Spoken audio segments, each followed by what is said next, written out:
Hello, friends, and welcome back to the Cantor's Corner. This week in Parasha Tavo, Moses continues to deliver his farewell address to the Israelites. However, in this instance, Moses outlines a curious ritual that all the people will participate in once they cross into the land of Canaan. It boils down to the Levites standing on a hill, addressing the Israelites, saying, "Cursed be the people who do not follow X law," to which the community responds, "Amen." And down the list they go, and of course there's a series of blessings. "Blessed be the people who follow this rule," to which the community then responds, "Amen." In essence, the community agrees that people who don't follow the rules will get punished by God, and people who do follow the rules will get rewarded by God.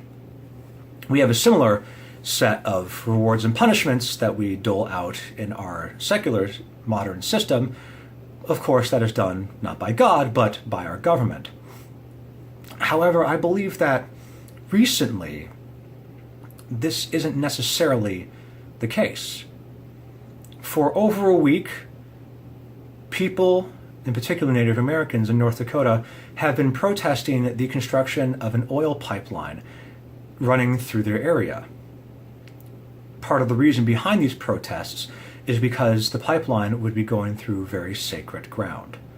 For the first time in over 100 years, I think about 150 years as a matter of fact, Native Americans from across the U.S. are joining together and peacefully protesting the construction of this oil pipeline. Now, fairly recently, Obama declared that construction on the pipeline should be halted. And these people, the Native Americans, of course rejoiced, but the North Dakotan government, not so much. See, what the government in North America decided to do, the state government, was to bring the police and the National Guard into the picture and set up blockades, a 30-mile, I believe, blockade around the area where the Native Americans have been protesting, citing that there's possibility of the protest being violent.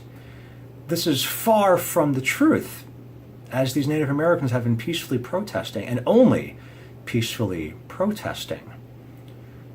Not only that, but news outlets that have been reporting on this story, such as Democracy Now!, are being sued by the North Dakotan state government because of their reporting, which I certainly believe, and I think a number of others, are seen as a clear violation of First Amendment rights. So the question is, if these people are behaving according to the laws of our land and are yet being punished by the North Dakotan government, what are we to do?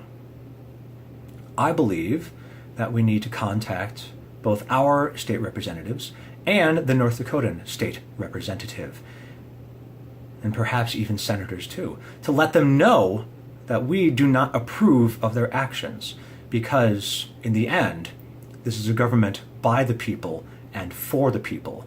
And if we, the people, make a stink, they are obligated to listen. We as Jews are well aware of what happens when we both follow our rules and when we do not follow our rules. We are well aware of what happens when we have followed the rules of our nation and yet been treated unfairly while following said rules. I believe that if we work together, we can put a stop to these actions.